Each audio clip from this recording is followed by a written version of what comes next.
Hey, it's JPEG to Raw, show number 197, almost to 200, Tim. Here at the end of July 25th. And if you watched last week's show, I didn't publish it. It's on YouTube. I think I've even moved it over to our playlist for live shows. So I don't know if you can actually see it unless you go in that playlist.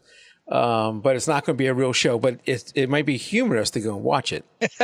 Because what I did last week... Because it's going to be corrected today. Well, the intention of last week was that we were just going to hang out with whoever showed up in the chat, and we were going to play with some new software. So I went out, I downloaded and installed the new Luminar for Mac Fun, and then played around with it. I mean, first time I'd ever seen it in my life. So if you want a good laugh at how bad I was, and even finding a photo to work, I wasn't prepared at all. Finding a photo to work in it, I didn't do a great job. And then the photo I picked was really bad. It was out of focus and everything. Later we got a little bit better one. But that wasn't the purpose. The purpose was to just play around in that and see what we got. And maybe, maybe I was super smart here and a secret, and really did a bad job just so I could bring AD out, and he would come and say, let me show you guys how it's done right. So tonight we have AD Wheeler coming on. He's co-host with me on our photo review show. Been on here a bunch of times. A great fan of the friend of the show. And he's going to show us a number of software tonight, not just Luminar, right, AD?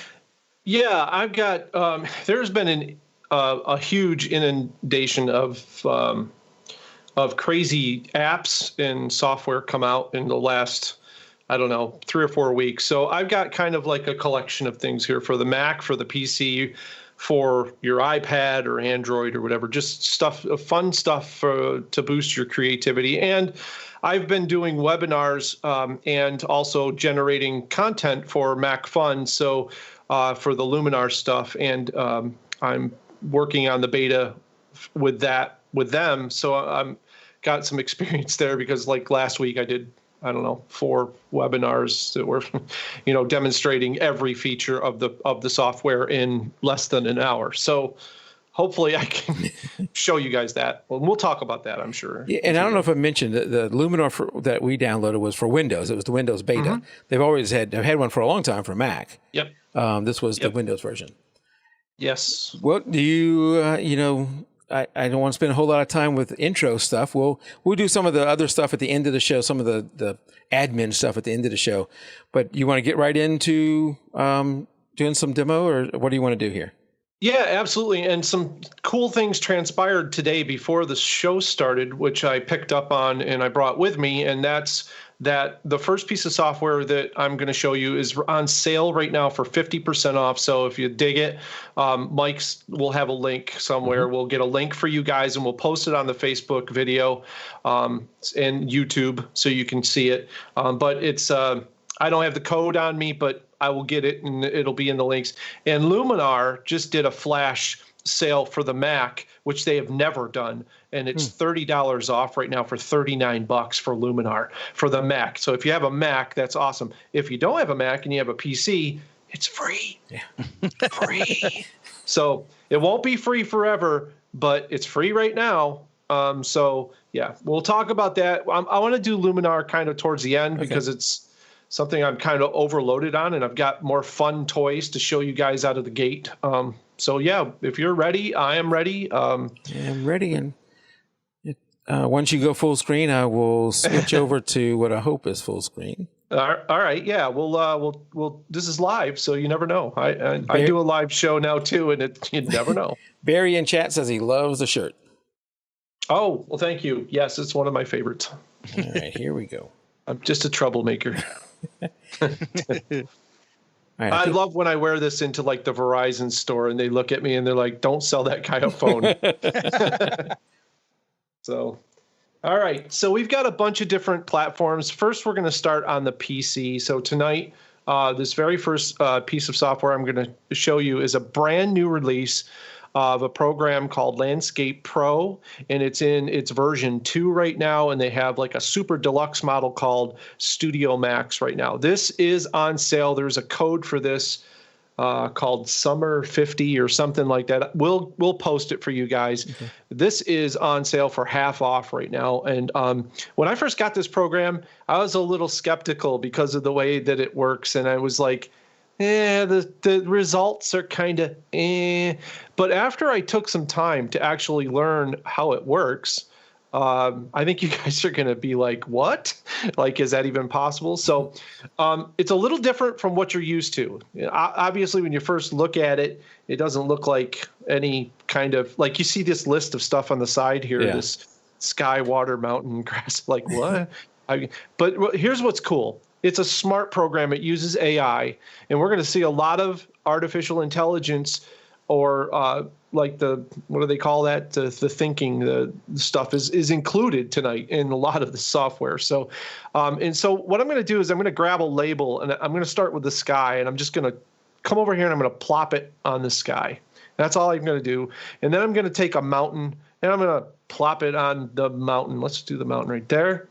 And now I don't have to do anything more. In fact, if you do too many of these, the program goes, hey, you didn't need to do that many. So what I'm going to do here is I'm going to do one more, and I'm going to do trees down here at the bottom. So we got 3 things on there. So I'm done. I'm just going to hit continue.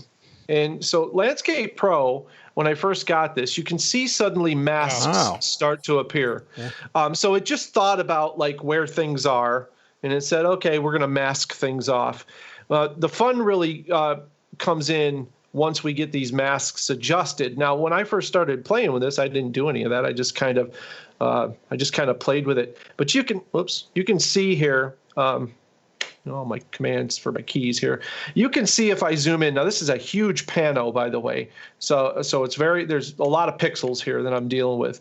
But you can see some of the trees aren't like, it didn't get them all. And then you can see spaces in between the trees. If I tried to do any color adjustments here or do anything like that, you're going to probably end up seeing like this, this line. It isn't going to look all that great.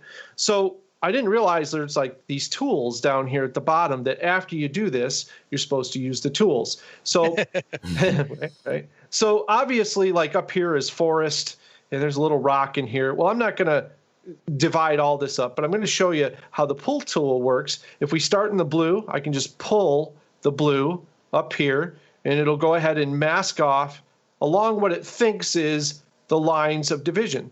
So you can see it does it in patches. And it's pretty quick.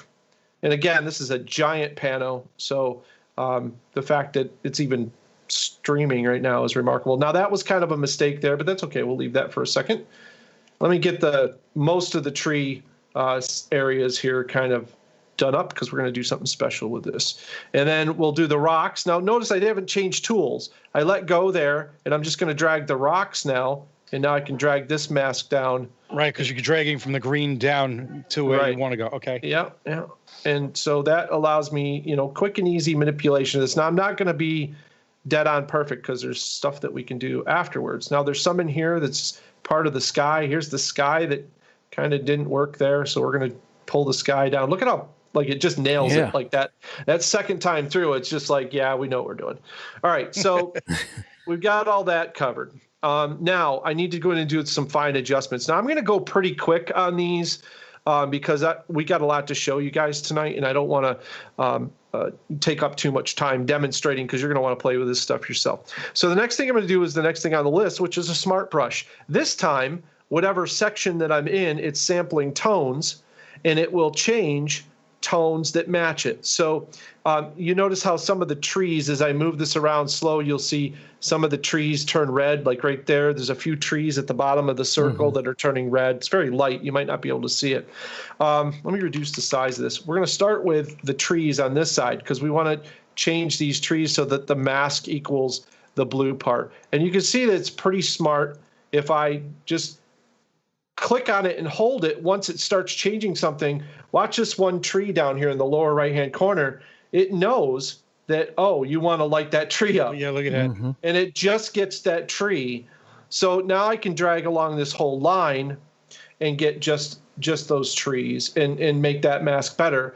Now I have to get the spaces in between. So if I zoom in even more, I'm doing this for demonstration so you can see it. but then I'll go outside of this. So you can see in between some of these, the trees here, as I move this, they light up. So here it's blue. If I pull it down, you can see the spaces in between the trees not to start to turn red. Oh, yeah. So now if I pick that and I drag it, now it's really cutting those trees out. Now I want you to keep in mind, what you're looking at right now is this. Okay, so that mask is really like digging in really and tiny. Doing all the details. Previously, in other pieces of software, this would have taken hours of work, and you probably wouldn't even have bothered just simply trying to do something like what you're going to see me do here in just a minute. So I'm just going to go along quickly. I'm not going to talk here, and I'm just going to quickly do the rest of these. So I'm just going to come down through. Now, is this a raw image or a JPEG or something? This is a finished panel from about, I think there was probably 30 some shots in this. It was an HDR and multiple frames. So I put it together, and this was a finished image, by the way. Okay. I mean, I had done all my processing to it. It's not a raw. We're going to get into some raw stuff with some other programs. This is kind of like just a real creative kind of tool to try different things to kind of spark your creativity in different ways. So see, this half dome is kind of really faded out. Mm-hmm. So it's having a real issue here. So what I'd probably do is go back to the pull and just pull, because pull is smarter, and you can see pull finds that edge quite easily. So I'm going to go ahead and do that. Just keep right on going around this entire thing. We'll be done here in just a second. It's always quicker if I don't talk. You guys watching live, you may, for some of this, you may want to full screen it. I know you can on Facebook, or at least bigger on Facebook, and on YouTube you definitely can. And even on the website, you can full screen it if you want to. And I know the YouTube feed also has you can go to a higher resolution. I think we do 720p, so you can watch it in 720p if you want to, if you have the bandwidth. Yeah, and Mike's recording will be higher quality. Yeah. So you can, if you watch this back later on, you'll be able to see like all these very minute details that I'm trying to get with these trees. So the trick that I learned was that once you get one part of a tree, you move this brush around until the tree tip lights up.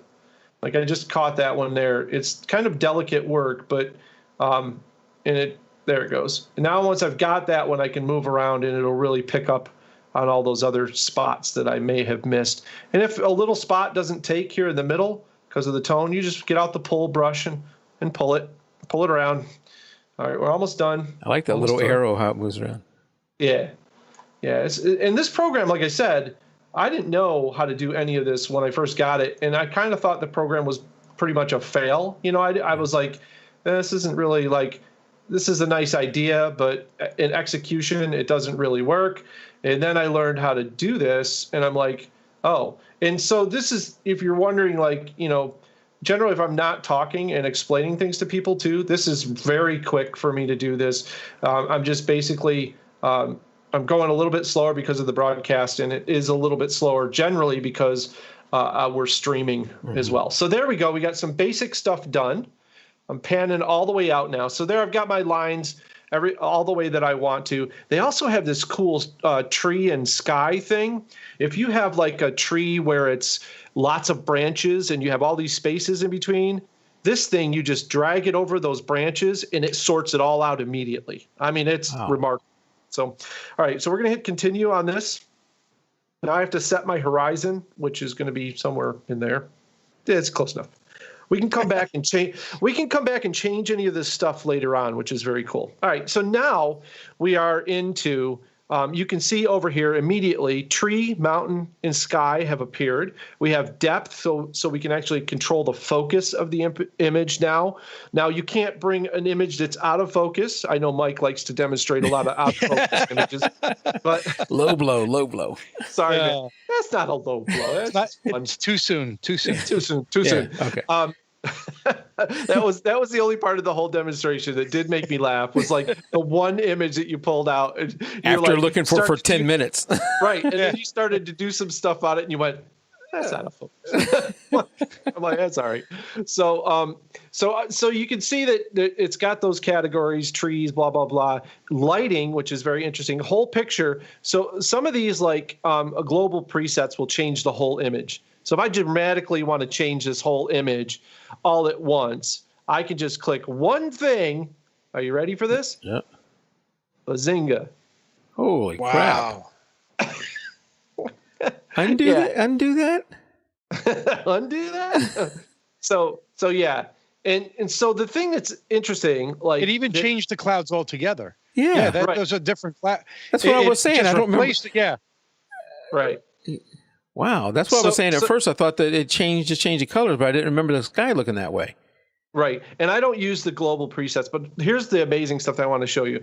If I go down here under these three, they all have their own atmosphere and presets and everything. So let's just look at the presets. Now, not all of these will work. In some of these, you can see, now you're looking at the original image right now. You can see that blue and this kind of stuff down here, this is actually the original clouds. So those are the clouds the way they were when I was there. There were a lot of fires there, so it was very much like this the entire time I was there. But check this out. Some of these work, some of them don't. But like that, you would be hard-pressed to tell that that wasn't the clouds that were there. Right, yeah. I mean, it does such a good job of the stitching, and we can move the stuff around. We can change the clouds where they are. Oh, look at that.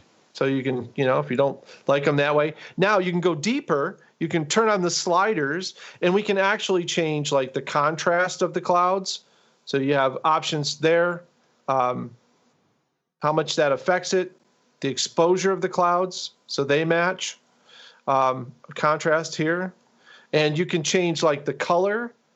You can also change how much of the edge it fades into what's there. So, you can't really tell where it fades in. You can also load in your own skies. So maybe you like some of these other skies. Like some of these other million skies. Like, I don't know, maybe there's a tornado going on. Just add some sharks and you got it. Yeah, really. Right. But, I mean, some of this is ridiculous, but I mean, some of it is also, quite creative and quite fun. And I think the whole idea here, I know a lot of photo purists out there are going to be like, but like, that isn't what it like, and you're changing the whole blah, blah, blah. But, it's about art and having fun. If I want to show a documentary image, I'm going to show the image that I just had on here. But I think the power of this, if you're trying to do creative imaging, especially like, there's one down here at the bottom that I thought was quite cool. Especially if you're trying to do like some sort of thing where you're creating like a composite with, a portraiture or something like that, and you need a dramatic sky, and you got like a football player catching a ball in the air, and you want to mat all that together. This is the kind of program, that makes it super easy to make these backdrops. And the other thing is, once you got your sky, this is pretty cool. Like, suppose the mountains don't look the way that you want to. Right. Like right now. You can pull up sliders for those, and you can change their temperature. So if I want to make them more red and bring out the kind of tint in that. To match the sky. To match the sky. If the trees need to be a little bit more on the warm side, we could do that as well. So we could bring them up, make this a very warm scene overall. You could change the colorfulness of it, which is the variance of color across the trees. So, there's all sorts of lighting changes you can do. Obviously, I'm pushing it really hard so you can see the different zones. But overall, as far as a manipulation, you don't have to change the sky. The whole idea here is that you don't have to replace this. We can take that, you can take the sky out and basically go with your original sky and just work on color of the sky. Like we can go here, and that puts back my original sky. Now, if I go and play with the sliders here, I have individual control over just the sky, and how that, the temperature of the sky, all of that sort of stuff, the exposure of just the sky or the foreground. So it's interesting. It works in a zone kind of setup. The other thing that they have that's pretty amazing is this lighting thing, a 3D lighting brush. you can change how the light falls in a certain area. Okay, so it just choked on me because I'm streaming and got 17 programs open. So just give it 1 second here to see if it's probably just going to make everything a mess. So I'm going to have to reset it. While you're waiting for that, I think, can you, what does a program like this cost? So $60 right now. Yeah, it's on sale. And you're working in Windows right now, right? Yes. Yes, and this is available for the Mac too. Okay. So this is for both. So once you do this brush, and again, I says it's really hacking on this giant pano that I'm doing, but you can control all these things like specular power and all this stuff. You can see it right out there. See, it's already it's over. That doesn't look good right there, but it's a cool effect. Well, watch what happens. So you would dial this in to get it just right, and then you can move the sun around to a different angle, and it will change the angle of the light. Let's say it's taking a long time to update right now. But the whole idea is this 3D lighting is that once you highlight these little areas in the photo, and again, like I said, it's taking forever because I should have picked a smaller photo to demonstrate this for. But like as you change where the light is, the sun, as you move it around, it will actually change the shadows in the image. So you can control, which direction the light is. I'm sorry, this isn't a great demo for that. Let me see if I can find another image really quick that you can see that with a little bit more. You're doing that. I need to do something. Okay. Oops, I don't want to save. No saving, just want to load. No save. All right, we'll just see if we can get that lighting thing to work. I'm not going to, you do have to do like a basic setup, so we're just going to do basic setup. Oh, I can show you the tree thing here, so we can do trees. I can show you how that works, and grass. Just going to, and building, why not? Throw it all in there. Throw the soup. So there it goes, it's doing its thing. Again, it didn't get everything, so we just drag it. I'll go really quick. I'll go like quick, like Bunny this time. So you guys don't have to sit around and wait. But I basically just wanted to show you guys like the lighting thing. So I just have to set up a mask real quick. And you notice how it's really messed up over here. So I'll show you something cool. That I'll show you the thing with the. We'll just drag this over there to get these trees. And then we'll just drag this back to get rid of all that stuff right there. So yeah, it forces you to think a little differently, like when you're doing things. But I kind of like the fact that it does this strange kind of different type of thinking. It gets you out of the loop of Photoshop and some of the things that you might be used to. Now, once I've got all that done, if I go to this tree sky thing and all I do is do this, look at what it's doing. It's going and finding every branch in the trees, and sorting it all and sorting it all out for me so that I don't have to. And then you just basically go back with the pull again and get all these to the upper portion. Yeah, just get the little stuff that you missed. But I mean, anybody who's masked an image out knows that it's notoriously takes a long time. Sure. And this makes it super easy. So let's do the lighting thing. So that's not really how the horizon is here, but we'll put that right there. Horizon. Okay. So let's do some lighting. This should be a little bit quicker, guys, because it's smaller. And so we'll do the lighting brush, global opacity. We'll turn that down. 3D brush and turn that down. So let's just, it usually lights things up so you can see them as you go. Let's put just a light here, and there. Oh yeah, it's lighting it up. You can see it. It's just a little bit. And if I go over it 2 or 3 times, it builds up. So there you can see the lighting on the grass as I slide back and forth. So if I do, a streak through there, whatever. Now, if I move the sun around, it should change the lighting. Oh, now I'm seeing the lighting come through. Something just happened. So it's pretty cool. You can do a 2D brush where you can just light certain things, like I can light just areas that I want to. And the 3D brush is kind of like does the different lighting. So That's the key thing with that. So, but yeah, I think it's a pretty unique program, and that's called Landscape Pro, and we'll hook you up with the link for that. All right. All right, that's one I'll be purchasing. So now we're down, what, $60 we're out right now, huh? All right, we're keeping a running tally. Yeah, I'm going to have a calculator. All right. So if anybody's been following my Facebook page or on the JPEG to RAW page, they may have seen some really crazy looking movies that were posted. Yes, I've seen several of those. Those were actually single photos. They were one single JPEG photo.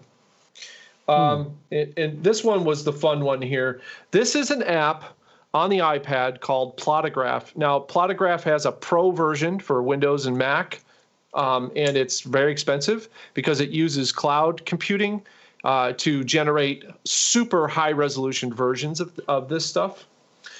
So this is one that I made earlier. So you can see there's all sorts of dots and things going on here. I'm actually going to make one of these live for you guys. It really only takes a few minutes. So I'm going to show you guys how to make one live. But essentially what these dots represent are places to anchor the photo, so we don't want it to move. And then the little arrows tell the parts of tell the program parts of the photo we want to move and in the direction we want them to move. And when you're done with this, it makes an animated movie of a still photo. And this is just like, I've got a lot of interaction from these photos this week. Mm-hmm. I think if you're a photographer out there, we're not, obviously you can't print this, and what use does it have? That was my first question, is like, what use does this have? It's just a fun, right. It's fun, and it's creative, and it gets people to engage with you when you post this stuff on your blog or on social media. And that's the idea, right, about getting our product out there. So this one's done. So I'll just turn this one on so you can watch it. Here we go. So you can so you can see the little alien disc things spinning and the water moving and the clouds moving. And I'll show you a couple of more. Let's do a couple. My favorite one was the wool and the spinning of the wool, I guess it was, in the tunnel. Oh, I don't know if I've seen this one. No, this one's new. This one's called Harry Potter. That's what these pictures remind me of. Look at that. So that's cool. Got the moving thing going on there. And here's the water out in the ocean. This one was a lot. There's a lot of work on this one because it's a lot of pinning of parts of the photo and a lot of getting if you don't get these arrows just right, you can see there's a lot of arrows in this. And you can zoom in when you do this work. So now you have short arrows and long arrows. Was that difference in speed? Yes, it is. Good guess. Yep, absolutely. So the one that Mike is talking about is Spinning Fire. This was the 2012 Project Imagination winning photo. And this was the first one I did, just playing around with this, but here it is. Oh, wow. So I think the version I posted, I actually took the outer waves out. So yeah, that's the one I saw. The outer waves weren't there. So what I'll do is just turn on the select tool here, and I'm just using my Apple pencil here. Whoops, we only want you. And we'll just delete these out of here real quick. I know that's a bad word to say, Apple, on this channel, but a ton of probably more Apple users watch the show than Windows users. So, whoops. So yeah, it must be I did another version of this. What the heck's going on? Oh, there's more arrows down here. I can't see them because there's too much red. There we go. Oh yeah. You got two on the bottom right as well. Yeah. Get rid of you. And good eye. And you. Yeah, that should be it. And all of them. All right, there we go. That's still not doing it right. Oh, because this is a completely different version, Mike. It is. Wow. All right. Well anyways, it's on your Facebook page. This was cool too. Do all sorts of crazy animations here. I just did each ball has a set of arrows spinning in different directions. This was my favorite out of all of them because I actually have a video of this that looks just like the still photo. So what you guys are seeing is a still photo. There's no video here, and then it generates this from the still photo. For me, this one was cool. Yeah, because it actually looks like it's actually doing it. Yeah. Like it's, you got to look in certain places to see. And I think that's key to making one of these work. So let's make one of these. Let's. And what's the name of this program? Plotagraph? This is called Plotagraph right on the top. Yeah. Plotagraph, and it's only $4.99. Holy crap. There you go. So here's what I did. $64.99. This one I'm still working on. Not quite right now, but I wanted to try something a little bit more industrial kind of thing going on. It's a little hard. To get some of these to work. Yeah, right, that's a lot going on.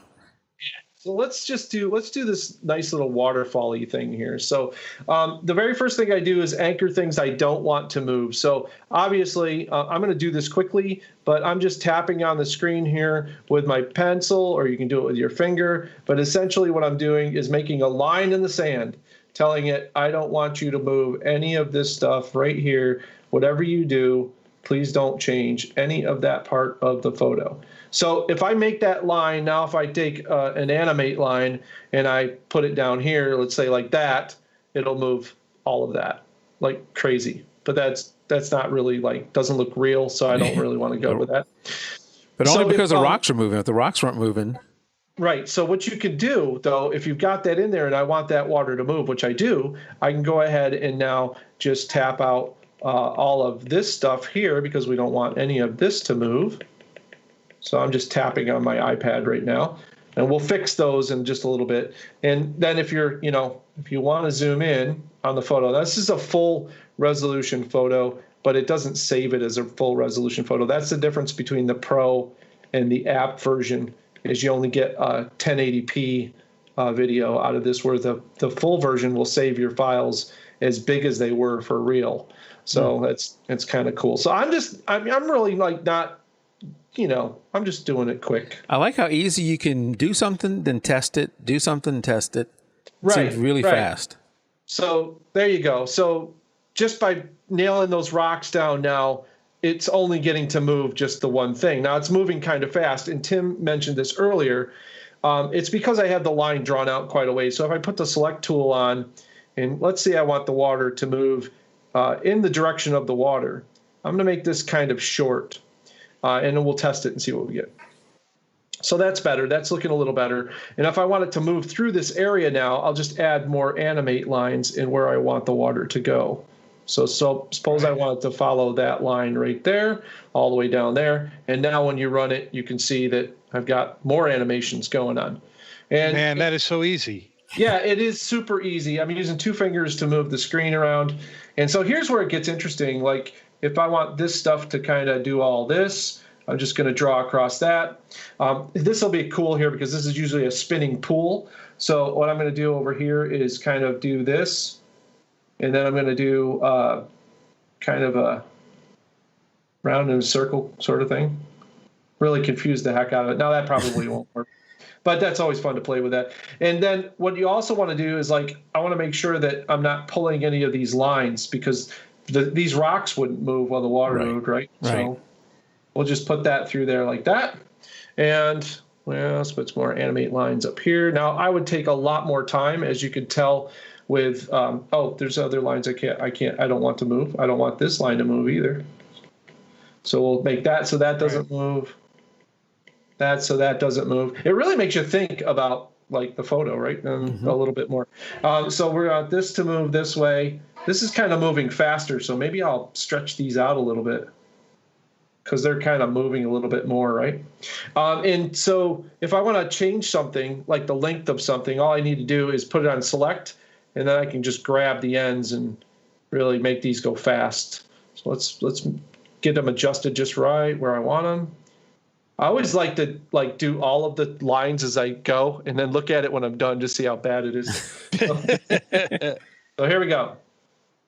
Well, there you go. Not bad. That is cool. It's really and you got that water spinning in the back too. Yeah. It worked. It actually worked. Yeah. And I didn't spend a lot of time this little area right here. Obviously you wouldn't want this little thing to move, so you just tap this out with the anchors. Now this also has a masking function as well, and I just don't find the mask works all that great, but if I adjust the mask how I want it, and let's just say I mask out this area right here, you'll see that it'll flow underneath the mask. See how it? So if you have an object that you kind of want it to look like the rocks would be better if they were masked, because the water will look like it's flowing through it, or around it. Yeah. So, yeah. So, anyways, that's Plotagraph, and that is available for the iPad only right now, and only for 64-bit versions of iPad, which means iPad Pro, and I think there might be the new Air 2, something, I don't know, whichever one, but only for the top end, because it's a lot of computing power in order to do this. And then when I'm done with this, I can basically just say, oh, I'd like to share it, and then I can share it to social media, and then it gives me different time links to share. So if I want to share this to Facebook, I'll say go to Facebook. It'll take a few seconds to generate the actual video itself, and then I'll just go to my camera roll and I'll share it out to Facebook from here. That's where I've been saving them all this week. So yeah. So that's Plotagraph. Let me get out of that. So now you're saying I have to get myself a newer iPad as well? No. I take no responsibility for your purchases at all, sir. The only one I have is the Mini, and I imagine it will not work on that, right? Mini 4. It says in iTunes that it works with iPad and iPhone. It doesn't mention that it needs the. You can. The one thing I like about the iTunes or iPad apps or whatever, if you get it, you install it, doesn't work, you can get your money back. Cool. No, it says in here compatibility iPad Mini 2, iPad Mini 2 Wi-Fi. It mentions it looks like it's everything now, at least. Cool. And Plotagraph Plus, right? Yeah. Yep. Oh, the Plus is that's the one I. It's $4.99. Yep, $4.99. Yeah. Put it in my wish list. Cool. So this is Affinity Photo. This is kind of the new kid on the block. I wanted to show this a little bit tonight. I just installed this today. This is a $20 app for the iPad, but it's also available on Windows as a full-blown program, and also available on the Mac as a full-blown program. This essentially is Photoshop, as far as I can tell. It will do RAW. It does RAW on an iPad. So I actually loaded in. I had photos on my cloud, and I loaded these in earlier this is just downloading off Dropbox. So these are, as you can see, this is a RAW file. Dropbox won't even display it. But it will load this file, and then it gives you basically like a camera RAW, and you can make adjustments. And then once it's done, you can actually take it from there and do all sorts of recoloring and graphic art and everything else on this thing. So this is kind of like a Photoshop replacement photo editor. Okay. And it is making quite the waves right now in a world that pretty much, was locked down by Photoshop. I mean, we've seen other programs like GIMP and, a lot of other, that's a free program that's excellent. And we've seen Corel Paint back in the day, which I think they're still kind of making today a little bit. Yeah. They like Corel Fractal Painter and stuff. I think they're still doing a little bit with that. But I mean, Photoshop is pretty much, killed most of those. And there are a couple of these, PhotoGene and this particular program on that's really, now it's available on all platforms. I will tell you that my experience today, as you're watching this, was not great. And I have a pretty good, this is an iPad Pro that I'm showing this on right now. And it crashed like 7 times today on me while I was trying to basically put together a mini demo for you guys. Now, keep in mind, this is an uncompressed RAW file, and it is 41 megabytes. 41 megabytes, wow. Something like that. So it's a big RAW file, but I'm always the kind of person that's like, well, let's see what you got. You know, let's see what the power is. Just like your shirt says, I void warranties. Right, exactly. Well, a lot of companies I work for or work with, especially in beta programs, they want this. They want it pushed hard because they want to know that it can take it. So essentially, you know, I tried loading this in. Now, this is all of these controls you see over on the right are basically like your basic Lightroom adjustments, right? Because this is a RAW file. You can see at the top it says that it's a Sony RAW. And I can go ahead and adjust. Now, the one thing with this program, I am asking it to do a lot. And it isn't doing too bad of a job on this particular photo, but here I'm adjusting the shadows and let go. And let go. And see, it's just not doing anything. And then all of a sudden it'll make an adjustment. So one question. So is this this is cloud-based? You've uploaded this to the cloud? The file is it was on the cloud, and then I loaded. It's local on my machine right now. So software is local. Software is local. Now remember, this is an iPad app, so it does not represent the actual app on the Mac or on the PC. On both of those environments, the program is strong from what I've seen. But for me, I just wanted a mobile editing app that had the power of basically Photoshop.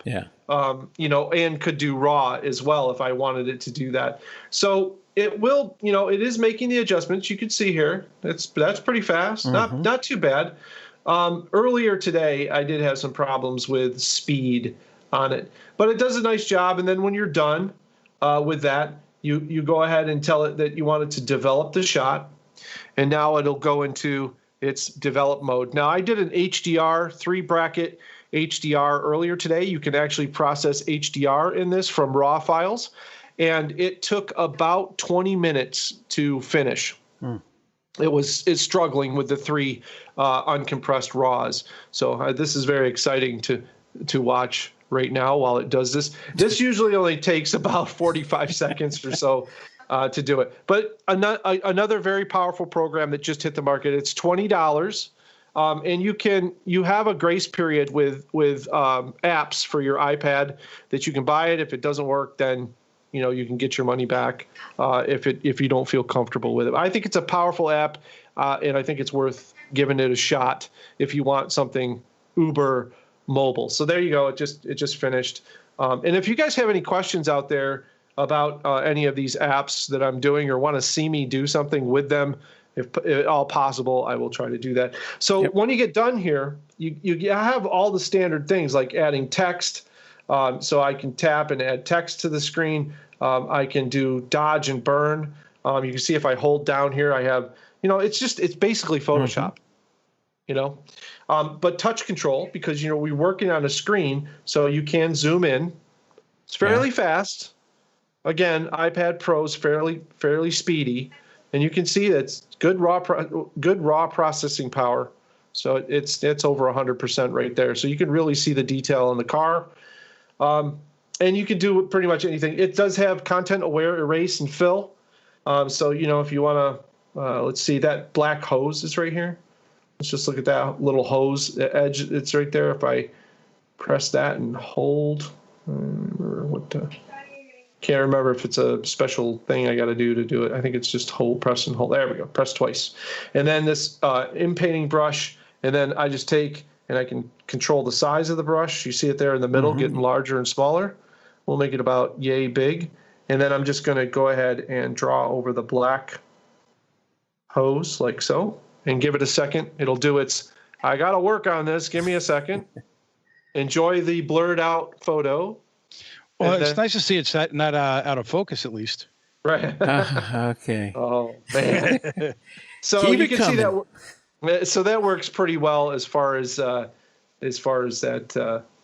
goes. So that's all I really had for fun on the iPad, and a couple of powerful apps that can definitely lend to your creativity for sure. And I just got this Affinity today. It's from Serif. The company's called Serif, I think, and it's available at affinity.serif.com. I'll put the links to that as well. It's no subscription. They're really going after Adobe. $49.99 for the desktop version, so not bad. Right. $20 for the app. Yep. So all right. So let's get back to big programs because we got a couple more to show you here, and one of those is going to be just a couple more. I know what one of them is. I can't wait to see what else you got. Well, there is a big contender out there that I haven't really talked about too much, and it's not this giant planet. And I'm going to try to load it. I haven't loaded it in a few days, so I'm hoping that it's going to work. It probably won't load on the screen. No, it won't. So give me a second to load it up. There, it's loaded, and we'll get it out in front of you here. And I need to open up. Okay, it's already opened up. All right, so that is On1 Photo Raw. They have now On1 Photo Raw is now in its full release version. If you're looking for an all-in-one program for cataloging and for image manipulation, as far as basic effects and that kind of stuff, go get On1 Photo Raw. It's pretty much the complete package now. They have I think they have lens correction now. They have all the stuff that was missing in the beta. And I did a little bit of a show on the beta, is all there. It's super fast. It does not catalog the way that Lightroom does and keep this giant database. It actually does it as it goes in the file. Here's I don't know if you guys know the wonderful Ron Clifford. Mm-hmm. Yes. This is Ron. I don't know why he sat in front of the RIP sign, but he was meditating in front of. This was on the edge of a cliff. And there was just like a raging waterfall below him. So he was really in a Zen moment there. Yeah, that just makes me nervous thinking about that. Right, exactly. Me too. So you can see that, this program is quite fast. Now it loads the files fast. It will zoom in. And again, we're running this stream and all this kind of stuff, but it's a fairly fast, quick program now. And they've got it all fully optimized and up to speed. So I would give this one second on my list right now. I'm kind of ingrained in the whole Lightroom world so much at this point. But at some point in time, I don't know if I'm going to want to pay subscription fees anymore. And I would this would be the program that I would move to. And so I may still move there. I don't know. So is this like a blend of Lightroom and Photoshop? Does it have layers and stuff with it? Yes. So the nice thing about this is, let me find a photo here that's just something fun to play with. All right, here we go. Let's just look at this. This is a raw file here. So we'll just take this raw long exposure. And I can go ahead and take this into the develop module, which is basically a raw processor, so I can process it. But then there's also an effects module here. So if I click on develop, it's going to pull up just basically the developed features, just like you'd find in Lightroom. Also with one-click presets, just click and go if you want to, and go that route if that's what interests you. Or you can zero it out and basically go back to just doing local adjustments and setting it up the way that you wanted to do it. And then once you've got this done, you can then send it over to the effects processor. And in the effects processor, then you can start adding filters as layers. So there's masking here, all sorts of things. Same kind of concept that we have in Luminar. The thing that we're going to talk about with Luminar that sets it apart from a program like this, though, they don't have a browser yet. That's coming. That module, they're working on it because they know that's what people want. They want this. They want a program like On1 Photo Raw, but they want it like Luminar is. And you mentioned a good thing last week when you were talking about Luminar, about it was so easy to do things and figure things out. And for me, Photo Raw is a little bit more difficult. So if you're, a person who doesn't mind deep dives every time, then, On1 Photo Raw is going to be fine for you. But I can go ahead and add, like, this is dynamic contrast. I don't want that in there. Let's start over. We'll go ahead and trash that. I can just add a filter here. I'm going to do my own dynamic contrast, and I'm going to then add another layer, and I'm going to do sunshine. And we're going to warm it up a little bit. This is just like this is a preset I kind of use all the time. So it boosts the details a little bit. I can mask in where I want the details if I want to. If I hit a plus sign here, I can create a mask. So then I can just paint in or paint out where I don't want details. So if this thing is just a little bit too harsh here in front, I can paint out the details to just that beam if I want to, and you can see it'll create it on the mask and we can get rid of it. So it's got, you can see the mask right there. I'm going to get on the dynamic contrast and do it on that level too. Whoops. Gary asked, can you save presets that you make? And yeah, absolutely. Yeah. In fact, I've got a bunch of them that I'm developing myself. Okay. So yeah, once you get stuff the way that you want to, there's a button on here someplace that allows you to save things off. I think it's over here in the presets themselves, where you can save. Whoops, there's the big presets. We go back to filters. I can't remember where. Oh, it's up here in the menu because I haven't used this in a while. So you've got get more presets. You can export your preset. You can update, or you can save your settings currently as a preset. So yeah, it allows you to basically save it. Luminar does that too. But the direct comparison between the two I think will interest a lot of people. So, this is once you get to know this program, the thing that I find with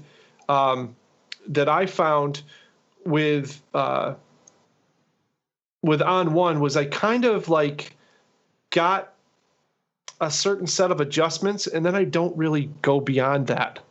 I call it in here for a look, and then I don't really do all this tight processing or creativity. I just don't feel creative when I'm in here. So let's move on. Let's move on to the star of the show, which actually got me here. Yep. And let's open up Luminar really quick. See how this is actually supposed to work. Don't bet on it. Well, you can't do worse than me. Well, remember, folks, you won't have a blurry picture. You're working your way off the show, man. You better be careful. Chuck says Mike the Blur Howard on a T-shirt would rock. Jeez, Mike the Blur. That could mean something about those steps that you do too. He means I'm fast. Yeah, that's it. All right, so this is Luminar for the PC. Now, Mac Fun. If you think about it, Mac and Fun, it means Macintosh photography fun. That's what the three words put together make Mac Fun. And so they started out with, you might have heard of a program out there called Nick software. Yeah. Google hugely popular. Filled it off. Yeah, and just about everybody's, and we're holding on to it with dear life because we all like the way Nick works. Well, a lot of those folks moved on to Mac Fun with the same philosophy that they wanted to bring the ease of use.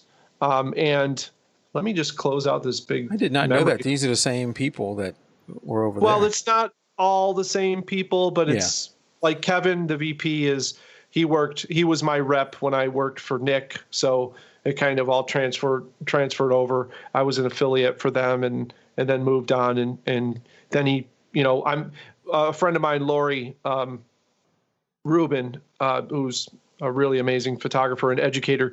She hit me up and she said, would you like to do a project with me? And I'm like, sure, what? And she's like, well, it's for Luminar. And I said, well, I can't because I don't have a Mac.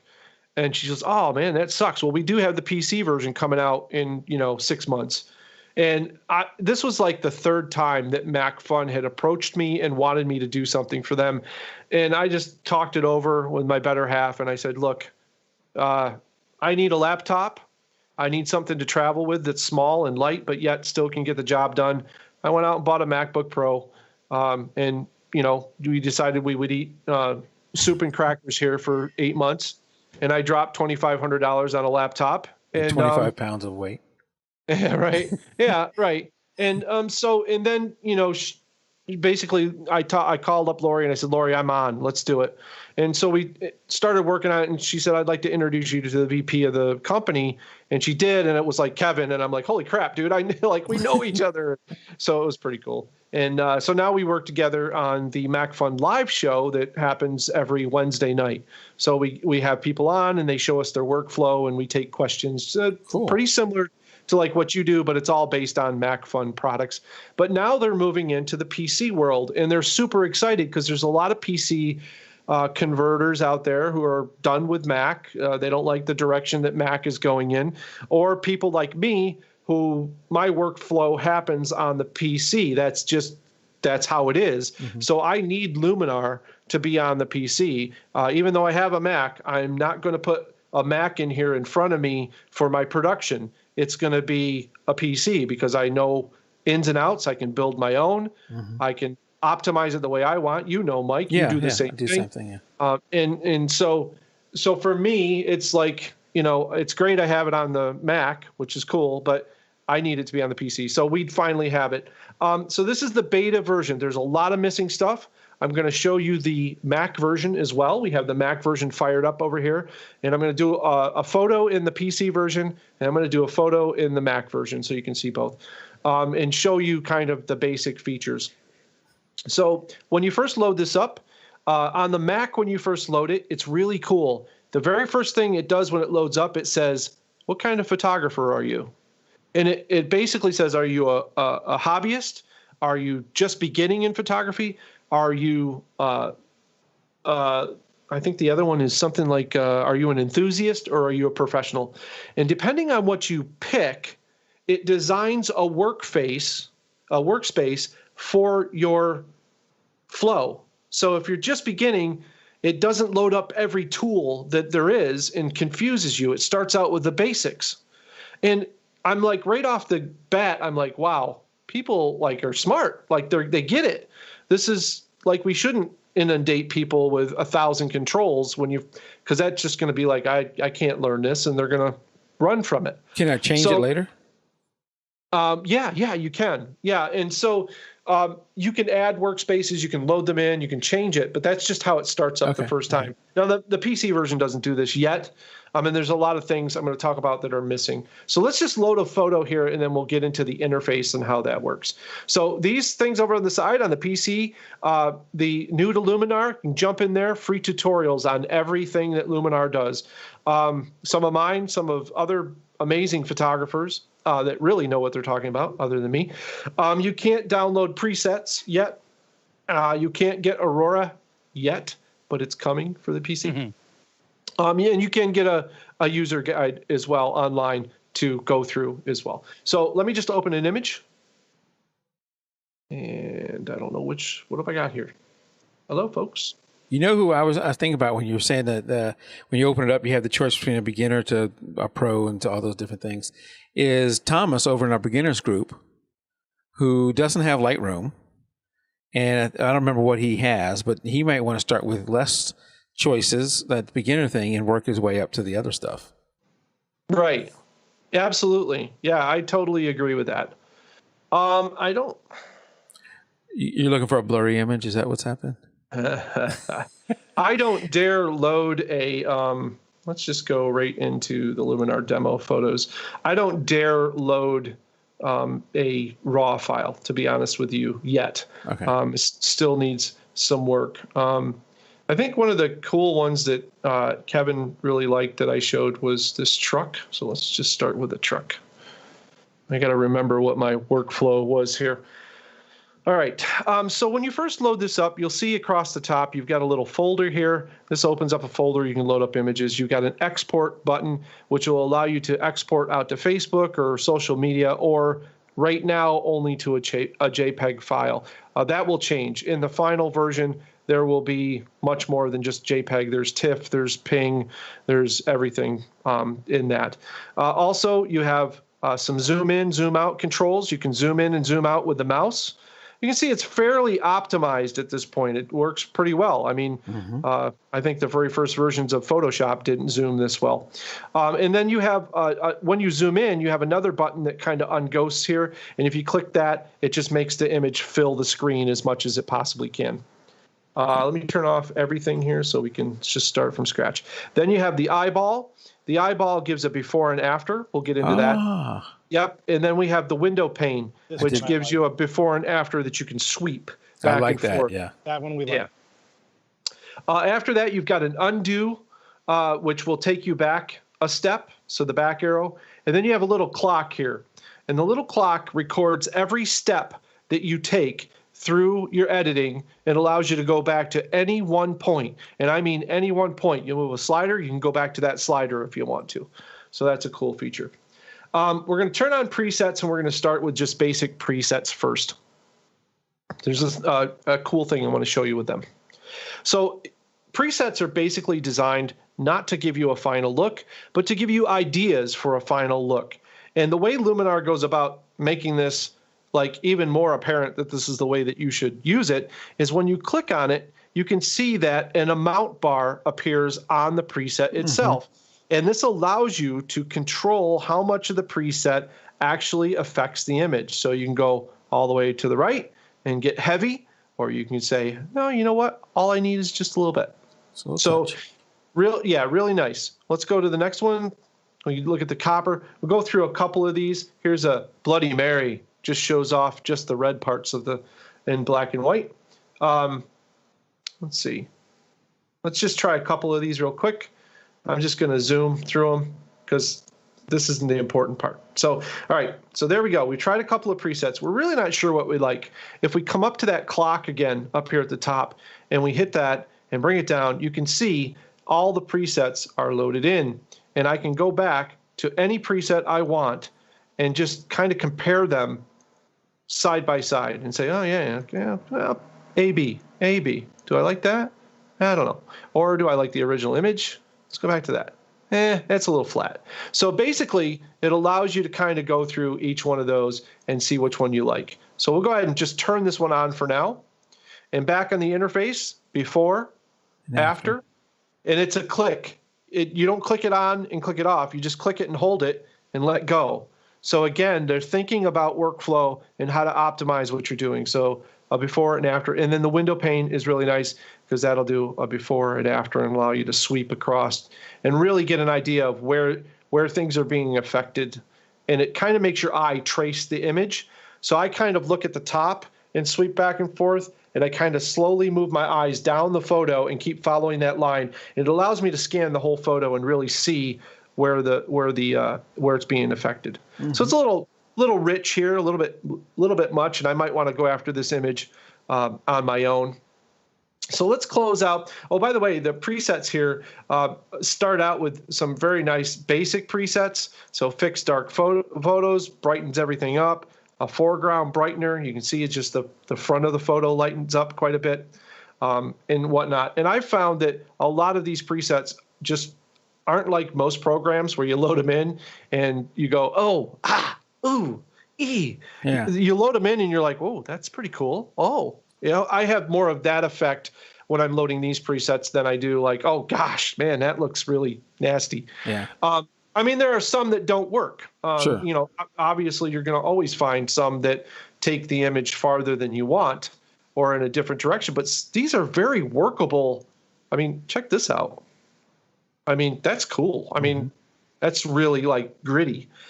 So you can go that route if you want to. What I'm gonna do is open up now the layers, which you started to get into, and when I do that, you can see that somebody saved these in the preset. So you can see it's loading in filters within the preset. That's what the presets are built out of. And now you can go and you can adjust this stuff and you can play with it and it'll affect the photo. You can see easily. I just basically changing that up. The other thing that's amazing about Luminar is that the order of the filters, being that the first one in the row affects the image first and the last one affects the image last, you can grab them and actually change where they are in the order, and they'll have a different effect depending on where they are.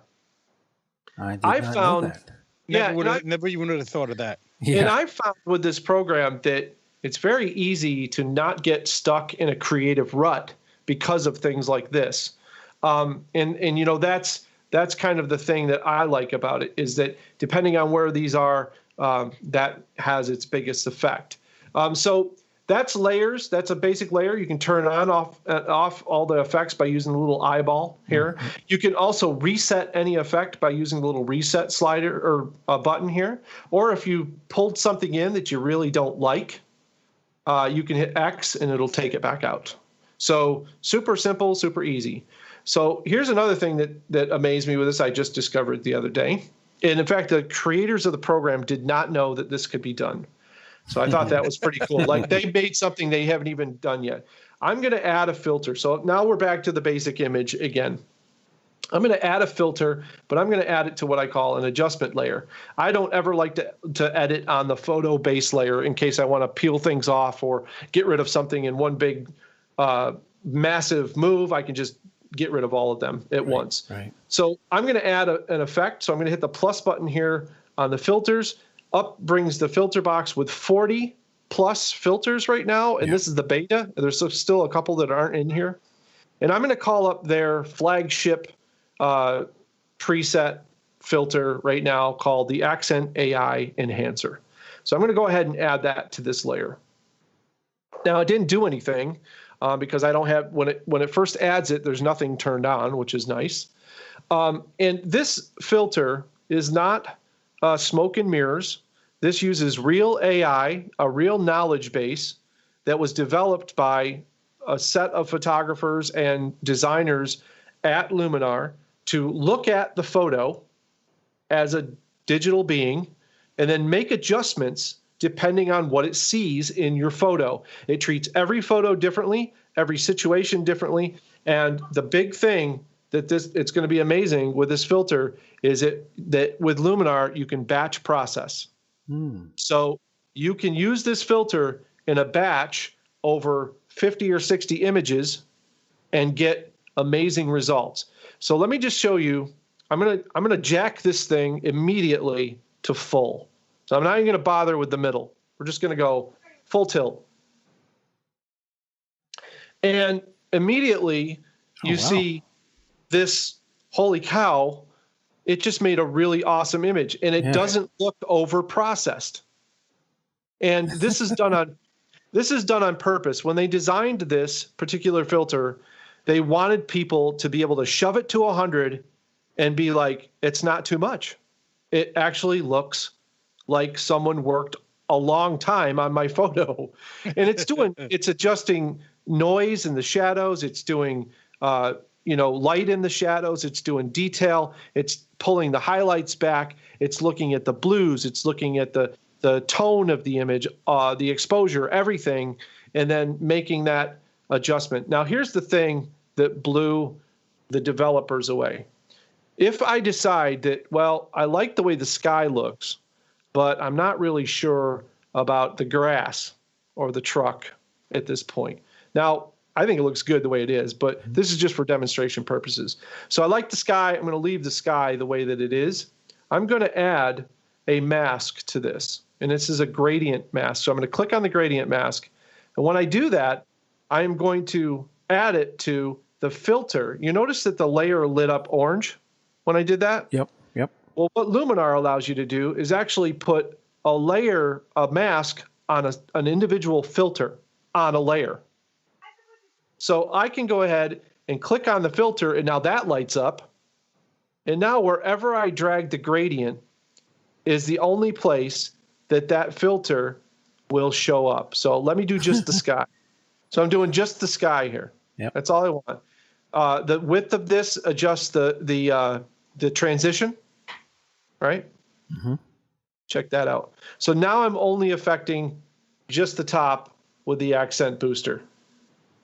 That's it. So if I like that there, that's cool. I can add another filter now. Let's apply that. So we have to apply it to fix it. I'm going to add another filter. Let's do color temperature. Let's get really stupid. I like being stupid with this stuff, because when I'm stupid with this stuff, it actually, like, I discover new things, and that's how I figured this out. And then do the before after thing. Yeah, we will. So I'm going to go ahead and add another gradient filter, this time only to the color temperature. I'm going to drag it up from the bottom this time, and I'm going to change the color temperature. And it may or may not work because I'm not sure how beta we are. There it goes. It's lagging behind just a little happened. bit. Yeah, it's lagging behind just a little bit. So let me just let it catch up to me. Push it a little harder. One thing I've really noticed with Luminar, adjustments are very gradual. Like the sweet spot is very wide, and they did that on purpose as well. One of the things as a musician that I was sharing with Kevin was that when we're making adjustments when we're mixing a vocal tracks and we're adding an effect to a vocal track, and we want to enhance the vocal and not mask the vocal, we'll bring the effect up until you can hear it, and then we'll back it down just a little bit, and that's the sweet zone. So one of the things that they did with Luminar is they just made the sweet zone for this super fat. And so it's like easy to dial in stuff. Sometimes I forget, and I'm like, oh, I've got to push it actually harder. So I can control just the tint of the grass at the bottom now with this gradient on this filter. So that's a cool adjustment that you can do within just one layer. And I can turn this on and off. Well, let's look at a before and after. So here's a before, and there's an after. And of course, when I'm not explaining this, this goes way faster. I'm working at a much higher speed. So let's look at the window pane. So just pretty amazing, right? Yeah, that is really good. I love that. So if you look at the AI, you can see here what it's touching and what it's not. Look, it's not touching the sun. That's you could tell it knows what it's doing, because normally if you made adjustments, right, you'd actually blow the sun out, especially when you boost it by 100. Right. Or right. But it's actually not touching what it's not supposed to touch, which is amazing. And you can see the histogram is still well within its ranges. Absolutely, yeah. Right. So amazing stuff. And again, it's got all sorts of filters. Another quick saving time. Let's get rid of all of these. Let's just go back to beginning again. Another quick saving feature is that I saw you do this on the show. So when you want to add a set of filters, and then I'm going to show you the Mac version because there's some other cool things with workspaces that are important. But say I want to just basically add the basics for a photo adjustment. So we want to add tone. That's something that everybody. Now you notice how the panel went away when I selected that? Yeah. Well, MacFun was like, well, it's a pain in the ass, right, to have to open the panel every time. So what they did was they put in, notice the plus sign that pops up next to the name? Watch this. So once I'm ready to go, plus now we'll just add the filters. Okay, good. So you have to keep pulling it up. Right, until I'm done. And then when I'm done, I click on the name for my last one, and I'm ready to edit. That's just that workflow nice little thing. touch, yeah. Right, just a little thing in there that makes it, that much more amazing. And they've got, your typical pull the highlights down, bump your shadows, get your contrast up there. This is an HDR image. We gotta wreck it. Smart tone. You put smart tone will undo your crazy mistakes. So if you're ever wondering what you do, now here's the AI filter, right? It's looking at what I've done already in this first section and going, well, maybe you need some help. Let me give you some help.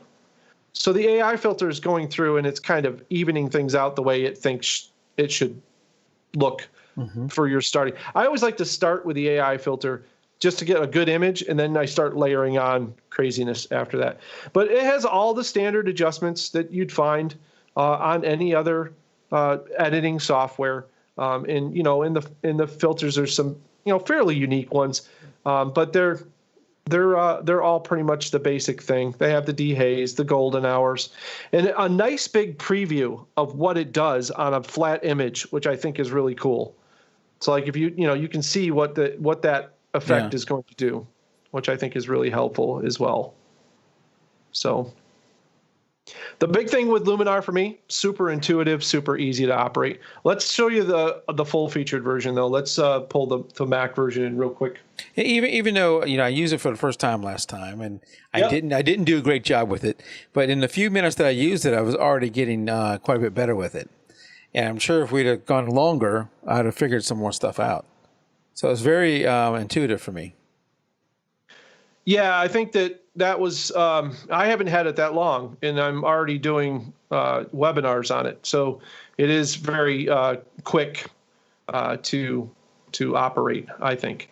All right, so this might be a little choppy. So I'm broadcasting this to my PC and then out to Mike. So there's like this. It looks good right now. Weird chain of things that have to go. So you can see that the PC version, they look kind of the same, but there's all this extra stuff at the top. You've got all this batch processing here. You've got when I hit share image, we get all sorts of different social media. Yeah. And then when you export your image, now you get you get all this stuff. And this is all coming. All of this will, even to Photoshop, even to a PDF. I mean, that's pretty cool. But so you're going to get all of that in the PC version. And I can't give you a timeline, but I'm going to say that it'll most likely be before the end of the year. The bosses are listening. I'm sorry I said that, but because I'm not supposed to say anything about timelines because they're a programmers hate that. Well, they're a company that believes that it's ready when it's ready, sort of thing. Duke Nukem. Right, exactly. So you can see there's a lot more effects, a lot more presets that you can get now. The big feature I wanted to show you is this extra box that you see here called Workspaces. Mm-hmm. And if you don't want to go deep and you just want to get your photo out there and ready to go, you load this up, you go to a workspace, you click on Quick and Awesome.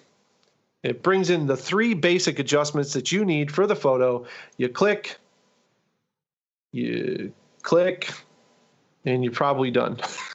And this is just a basic image and no processing really done to this. So, and they have different ones, like they have Essentials. Oh, there you go. Yeah.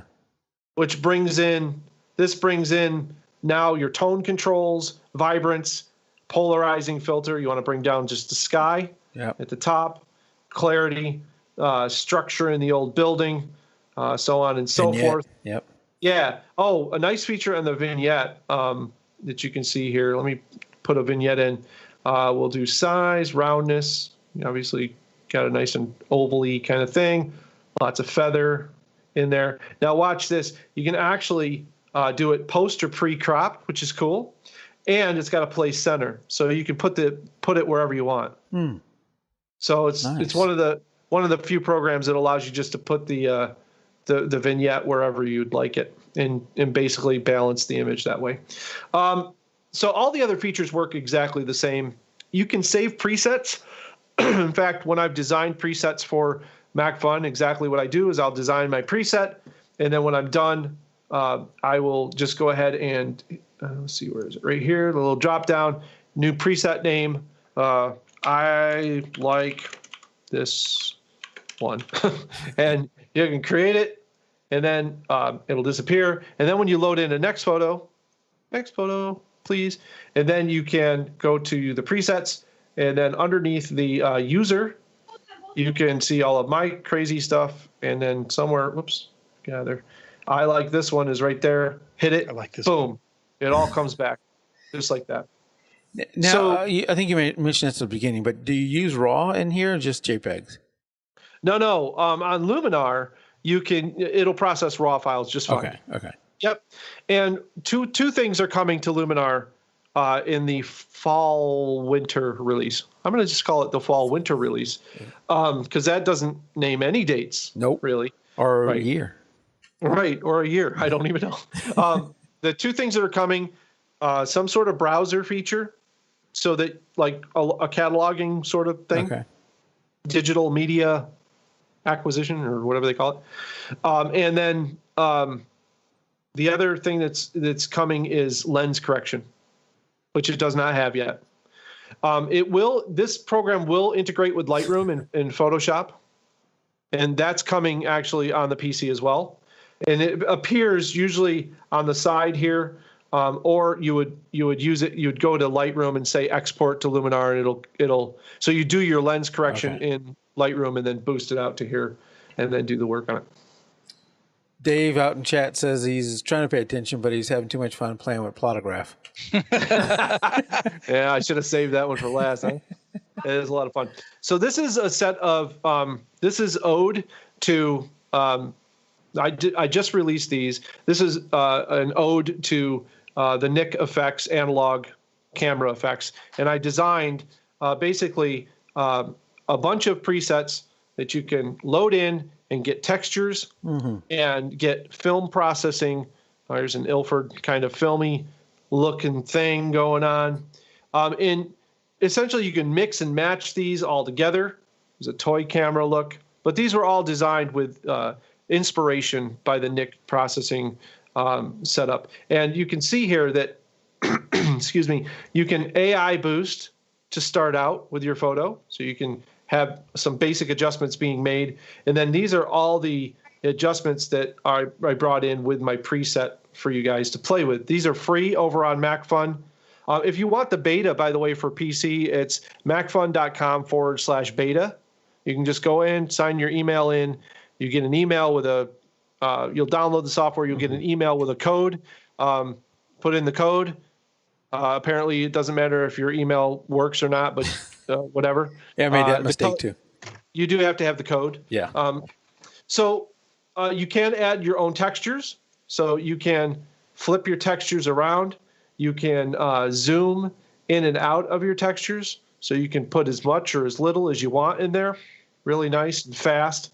And then the other thing that you can do that we discovered, which was really awesome, and again, the VP didn't even know that this was a thing until he saw me demonstrate it, and I discovered it myself playing around, was that you notice that the amount kind of stops in the middle and stuff goes away. Yeah. If you go to the opposite side, it creates a negative of your texture and starts to bring it back in on the negative. Now, this is just a black and white texture, so you don't see anything. Let me show you what it looks like with a colored. This is one of my favorite presets called Expired Roll, by the way. And there's quite a lot of modeling going on here. I really did a lot of research on getting the tones and stuff. Man, there's a lot of stuff.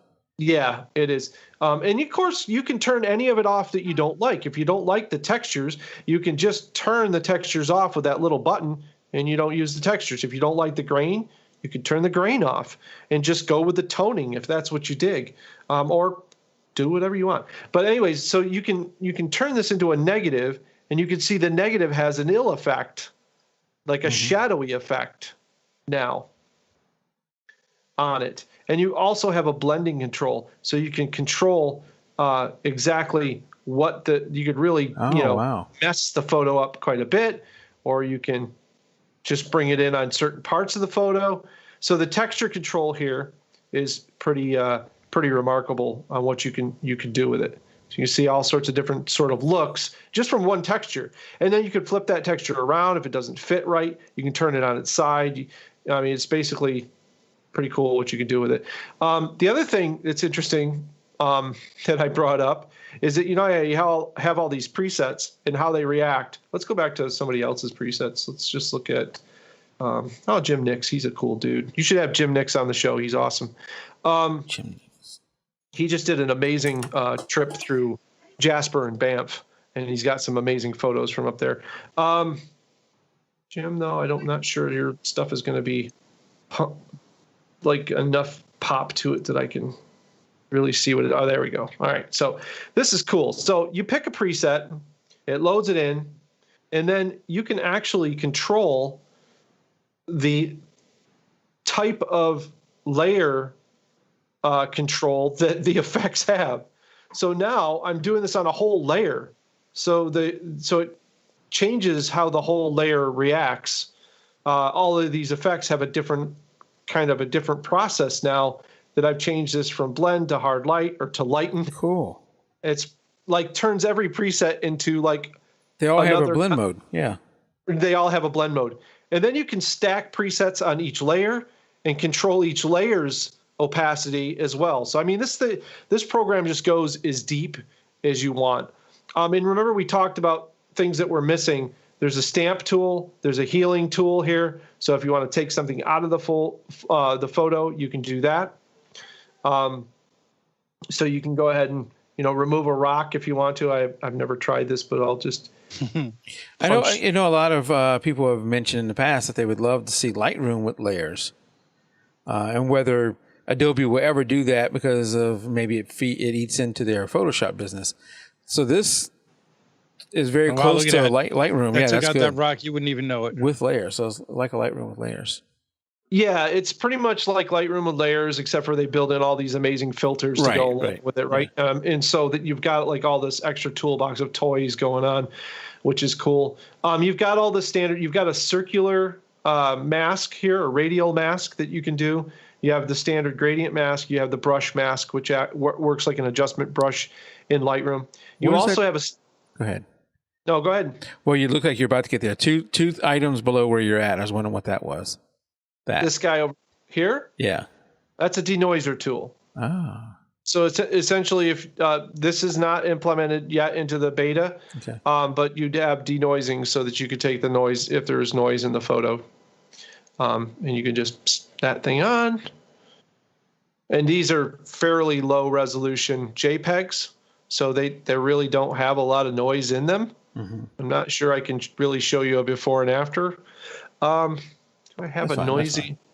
I don't think I have a noisy image to show you. It works really well. It's their patented noise reduction. You've got a stamp tool, so if you want to clone and stamp, you can do that. And you've got a crop tool, and this is really cool. I got to show you guys this because this is totally awesome. And this is not in the PC beta, so you haven't seen this yet, but it will be. Under the ratio for cropping, Facebook cover. Oh, look at that. Have you ever struggled with making Facebook covers? I got to look it up every time I go to do it. What is that dimension? Right, exactly. So they're going to add more social media crops to this. Yep, like YouTube. I'd like to see one from YouTube. Sure. Yeah. I mean, Twitter has a special crop. But here you go. You can totally crop this down, and it'll be ready for Facebook. Just boom, ready to go. So pretty amazing. That is awesome. Little bitty thing to do, but it's really cool. Yeah, and they also have a straightening tool as well. You can straighten everything out. All of their other plugins are available here so we could shove this over in Aurora if we want to, or any of the other plugins. You look at one more photo here, and we'll call it a wrap. So a lot of times I get asked about like the power of a program, like how good is it? Remember that AI filter? I just want to call this in one more time. Yeah. So this photo is pretty bland. It was taken on a fairly overcast day. It was a little hot as far as the exposure goes, but with the AI filter, oops, that's a JPEG too, so I got to go easy because it's not I should have brought in the RAW. I wonder if I had the RAW for this. So you're seeing a little noise happen because this is a JPEG. And the AI filter really works best with RAW files. Mm-hmm. So I can't jack it up to show you. Let me do this. Let me not use the AI though. I think I can bring this in. Although it might just be the streamer too. The streamer's doing it. It doesn't look like that on my screen right now. Yeah. That sucks. Yeah, I can't show you. The streams are all compressing the image as it goes. So the viewers are actually getting like double or triple compression. Right. So what this basically does is it really brings the overall, it'll bring the dynamic, like these clouds all come right back. It's pretty amazing. You want to just do the boost and we'll, I don't know if you think it'll show it in a negative light, but I wasn't seeing too much noise because of the compression in the first place. Well, here's one done from the RAW. Let me just show you the one that's already pre-processed. So that was pre-processed with that expired roll. So you can see all the clouds come back. Mm-hmm. Pretty amazing. So that was done on the RAW file when I was first doing this. I don't know if I have let me just see really quick. Finding files. This is why they need a browser, because finding files on a Mac is extremely difficult to do. I don't know if I have a RAW. I don't think I have a RAW file. You see, Tim is not just me. I do have a raw file. I'll find a raw file, darn it. The real test is going to be, can you find a blurry raw file? Oh, can I find a blurry raw file? Probably not. Now that AI filter, you said it does it different to every picture, but if it does it on the same picture at different times, would it come up with the same result? Yes. Oh, that's good. Yes, because it's using, it's actually, here's some raw files for you. These are on Dropbox, so they should load pretty quick. There we go. So we're processing a raw file, which we haven't done to this point. Yeah, the AI file folder is pretty remarkable in that it evaluates it, in a block format. So it really goes through the entire image and looks at it. And yeah, every time you load it in, it's the same. So yeah, let's add a filter. Let's just add the AI filter.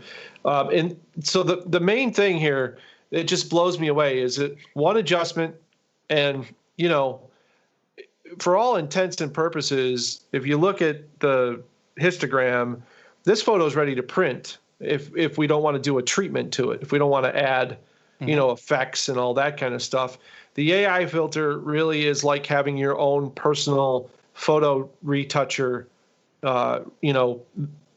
You give them the raws, they come back looking like a ready to go photo. So if you're a journalist, or you're doing stuff for a sporting event or something like that, and they're not asking for creativity, they want documentary shots of the plays and the players and all that kind of stuff, you feed them into the batch, and boom, they come back out looking like you had a crew of people working on them, which is totally amazing. Here's a before and after of the car. You can see that. Wait, have you done the boost? Yeah. Are you seeing it? Yeah. So it's only adjusting areas that look like kind of faded out and don't have the contrast. I mean, the car pretty much changes only a very little bit. It does, right? Yeah. But you look at the tree on the right-hand side over here and the bushes, look at the treatment they're getting. Mm-hmm. It's bringing out those greens and the rich contrast there, where it's not really going nuts on the car too much. And again, with like anything, if you want the focus to be the car, grab the masking brush, and you can come in and just put it on the car. I mean, if that's all you want, and then you could just have it adjust just the car and nothing else. So we don't do the stuff around the car. We just want to accentuate that. We can have AI go to town on the car and just do the car. We'll do a before and after so you can see that. So we'll just mask layer 1, and everybody happy? Is that everybody? All right. So we can get that. So there you can see that it's actually only working on the front part of the car, even though I painted everything. We can see the mask here is covering just about everything. Yeah. Wonder how it's choosing. Well, it's it's one of those things where the boss is like, yeah, we're not going to tell you. We're not going to tell you everything. Proprietary, yeah. There's some magic involved, a little bit of magic involved. So, I think that that's smart of them. Yeah. Because I think ultimately their goal is like, try it and see what happens. Mm-hmm. And I guarantee you might have people going film. But ultimately they're going to be using it in the background. So you can say what you want, but so there we go. Just a car done. You can see a before here and an after, and it really isn't doing much to that car because the car was, basically what I was metering in on. I wanted to make sure I got the details of the car. And again, fairly fast processing. You can see it as I zoom in. I'm 185% now, but you can see how fast the actual clear part of the image. If you're on Photoshop or if you're on Lightroom, especially when you zoom in, you got to wait a second for it to kind of think. Again, Luminar is like, no, it's a priority that we need to get this photo visible. No one wants to feel like they're blind for 30 seconds while they wait to work on their photo. So essentially, that's what it does. And it's got, just like I showed in the other program, it's got the, you can do the erase thing where you can erase spots out of the photo if you want to. By the way, this had a 1993 inspection sticker on it, so I don't. Yeah, 1990. Yeah. So so that's Yeah, Well, that's I have downloaded obviously, and as we showed last week, and plan on using it. I liked what I saw so far, and now that I see how to use it, I want to get back at it. Yeah. Yeah, it's extremely powerful, and for me, the main thing is, I have like the Patreon channel thing going, and what I'm teaching people over there essentially is how to get technology out of your creative way, because I think it's really important. And we can unscreen share if you want. There, Okay. I think I'm done. So let me click back here. I have to just figure out how to get my mouse back onto a PC somewhere, because it's over on the Mac and it won't come back. It doesn't want to live over here anymore. There it is. Close that and click that and stop that. There we go. Film at 11. Nice job. That was great. That was excellent. That was excellent. Yeah, it's for me. I think the main thing is that when I'm working in Luminar, I don't feel like I'm working. I feel more like I'm playing. And for me, websites and camera equipment and post-processing software, it works best when it stays out of my creative way, which means that I'm more creative if I can get into a flow. They call it workflow for a reason. And if you can get a flow going, you're going to be better at what you do. It's the same in music. You often hear people say, that band's in a groove. That usually means that the band is acting as one. They're in the groove together. And that usually means the music is tighter, it's more melodic, it's right dead on perfect. And yet it still has a feel of freeness to it. That's when you're trying to process photos, I think a lot of people struggle with the mechanics of it. And, Photoshop, sure. I've heard it from many people, Photoshop, I've heard it's a lot of things in Photoshop just stifle me. Or, I don't understand half of what I do in Lightroom. And it's, that's the thing. I think with Luminar, you proved it last week, going in, like doing something that a lot of people would never do, downloading a beta program on the show live, installing it on the show live, and then actually playing with it on the show live. I think you proved that, like, in that short amount of time, you picked up on a lot of stuff that I showed tonight. I showed it more in depth, but I think you were already getting there just by loading it right off the bat. And to me, that says a lot about a piece of software. Tony Curato, who you've had on the show, and he was out there earlier. Yeah. Yeah, he's an amazing photographer. You can see his stuff at truevisionphotos.com.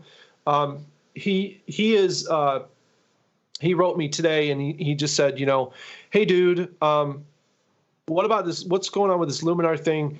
Can I toss my Lightroom and Photoshop and just go to this full time now? Because he has Luminar and he has Aurora.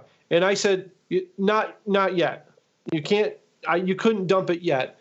You can use Bridge, which is free from Adobe, and use Bridge to search for your photos and to arrange them. And you can arrange them in folders, and do all of that, and catalog them with Bridge, I suppose. I use Bridge because I don't like on the Mac because I don't like the way that the previews are when I load up in Finder. They're just these little teeny tiny little things. I don't know who they're for, but they're not for these old eyes, that's for sure. So I just said to him, I said, I'm going to be honest with you. No, not yet. We're not to that level yet, but it's coming. And Luminar has Mac Fun themselves have a definite direction that they're heading in and a certain demographic that they're gunning for. So I'm sure that it won't take long for them to get the browser features and the lens corrections and yeah. I'm glad that they are having a Windows-based version. I don't know the specifics as far as photographers on the split between Mac and Windows. I know in the overall population, it's 90+% Windows. So I'm sure that's not the fact in the photographer world. But it's probably still heavyweight toward the Windows side. So coming out with a Windows version, when you're selling a product, is if you can, you don't want to alienate any of your potential customer base. You want to sell. You want to sell to everybody. So if they can do that, and I'm glad they have a Windows beta. Any idea when it'll be out of beta for Windows? Nope. I know that the next iteration is looking more towards the fall right now. What they want.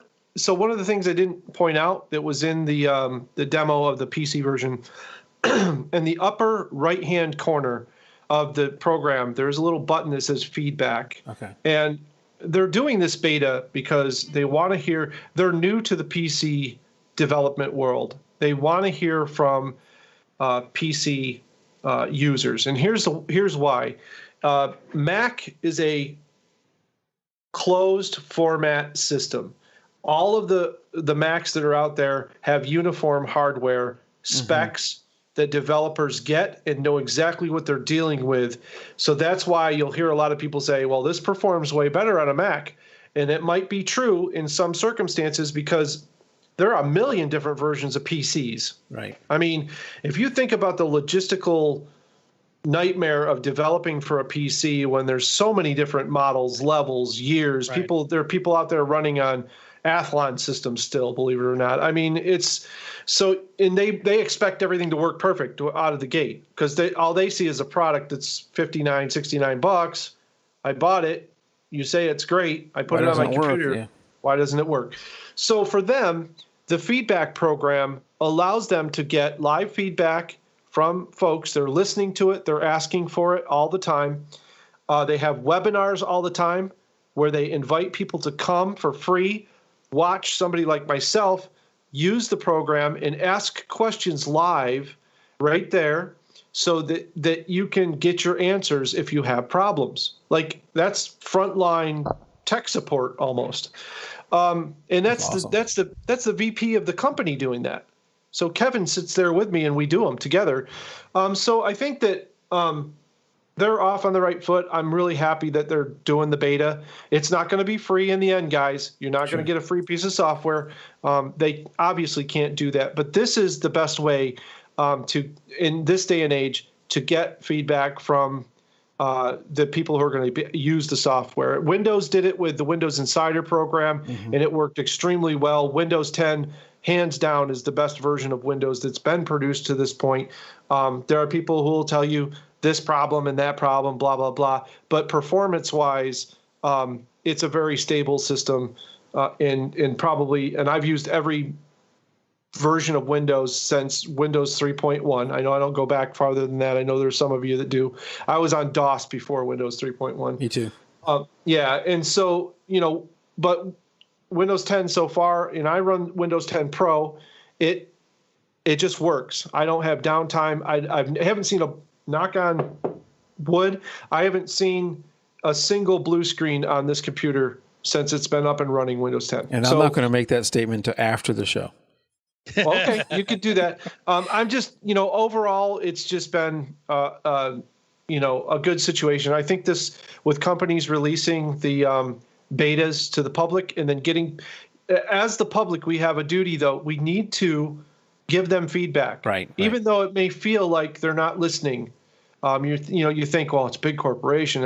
I can tell you that MacFun listens to everybody. They want to know because that's the only way they'll find out. So. You need a lot of feedback to see, is it, is it a problem with this video card? Is it a problem with what's the problem? And the more feedback you get, the more you can build a pattern. Okay, we're seeing this more with this type of thing. Before I go too long, I just want to say, Evan out in chat says, great job, Andy, AD. He said Andy, Evan. but AD. Jan, see you in a few days, Evan. See you in a few days. Jan says, thank you for all your work you're doing to bring this information and also to make sure that I let you know he's talking about you. And Gary said ditto to what Jan said. So appreciate Thanks, you guys. coming on and doing that. Tony, Luminar looks impressive. Thanks for the presentation. Yeah, so I was thinking a lot through this is some of our guys in the beginners group, like Thomas out there, who doesn't have Lightroom, and I think he's opposed to the whole subscription thing. Right. And so right now, I guess he can use the beta if I don't know if he's on Windows or Mac. But what's the Mac version? $60, you said? It's on sale right now for $39.95. The regular price being about $60-something, which $69, yeah. And at that price, even at that price, it's half the price of Lightroom if you buy Lightroom all by itself. So this may be a great item for him and for others to look at as an alternative to Lightroom. Yeah, and their updates, they just updated, so they named their programs after planets. So on the Mac, it started out as Luminar Pluto, and the next update was Luminar Neptune, free. The update's free, by the way. And they introduced, with the new update, they introduced the AI filter, the movable vignette, and textures. So I mean, they're not messing around as far as like what they're giving you for the money that you spent. There's a thing out there, a hashtag that we use called MacFunFam. And it's, if you go to their Facebook page, it's the MacFun family page, and it's not like MacFun rated G. It's basically, they look at all of us creators as family, and we all have a goal, is to create. So we all need to support everybody else, and so their philosophy there behind what they're doing is doing the free beta, and then doing a thing where they have the free updates for their software, instead of saying, oh well, you have to pay in order to get this next update. So I think obviously if they release some new software, then you'll have to pay for that. But as far as the Luminar itself goes, the updates are free. So well, you mean we're back in the day before the subscription plan, which in essence you're paying for every month. With Adobe, when you had to do a Photoshop update, that wasn't free. Right. Yeah. Yep. So yeah, it's and I've been working with them. I developed the analog preset pack, and I also did a monochromatic vintage pack for them. And they're free on the MacFun website, and we do the MacFun live thing. If you want to learn more about Luminar, even on the PC or the Mac, you can tune into that show. It's usually Wednesday or Thursday nights at 9 p.m. Eastern on the MacFun page on Facebook. So it all depends usually on whether or not we're doing something together or whether. But I'm going to be off for 3 weeks. I'm heading out to Wyoming, and that's awesome. Evan Jones, who was in chat, is going to meet me out there. We're going to do some ghost town stuff, and then I'm taking four other amazing photographers, and we're going to do Yellowstone and Beartooth Mountain and all sorts of just crazy stuff while we're out there. I think one of them is out in chat also. Lynn. Yep. Yes, Lynn's going. Yep, she's my other shooting partner. We did Acadia National Park last year, her and the same group of people, and it's like a photo retreat for us. So we rent a house and we go out and we cause a lot of trouble. We got drones. We got drones, man. We got 3 drones going. It's crazy awesome. rebels. Yes. That sounds awesome. I look forward to those photos. And one last thing about that is, I'm a fan of Lightroom and Photoshop. I like them, but I also I think competition is good. So I want another strong player, and I guess we got like On1. So we got a few out there, and this one looks very promising to me.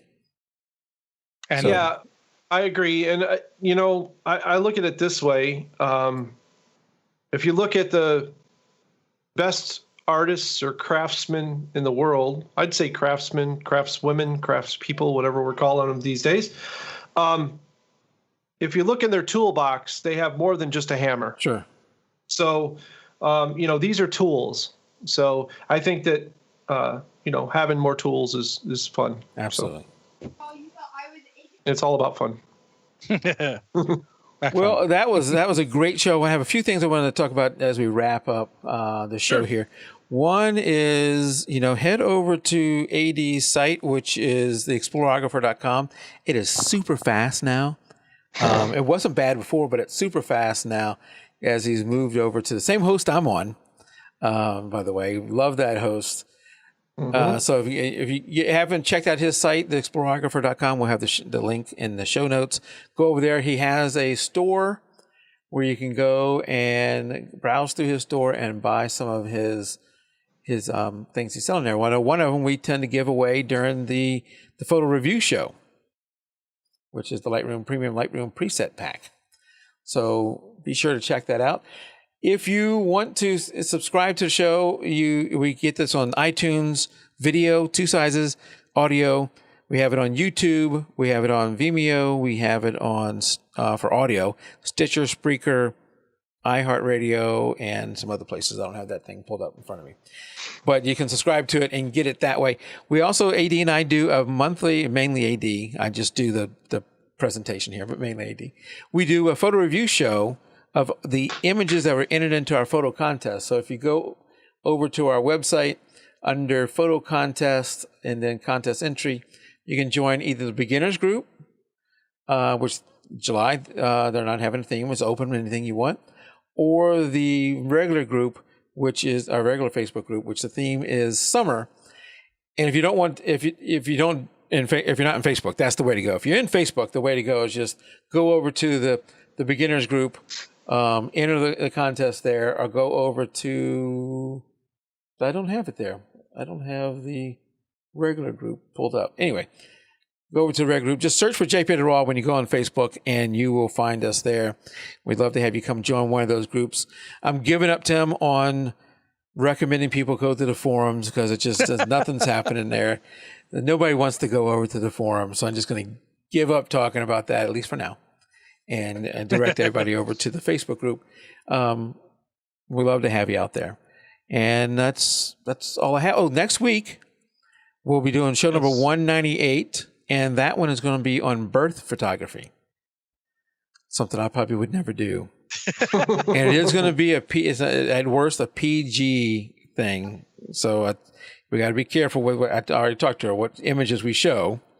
So, but it's going to be photographing the birth of a child. Again, PG. I hope. All right, that's all I had. So until next week, keep it raw. Good night, everybody. Good night, everybody. Good night.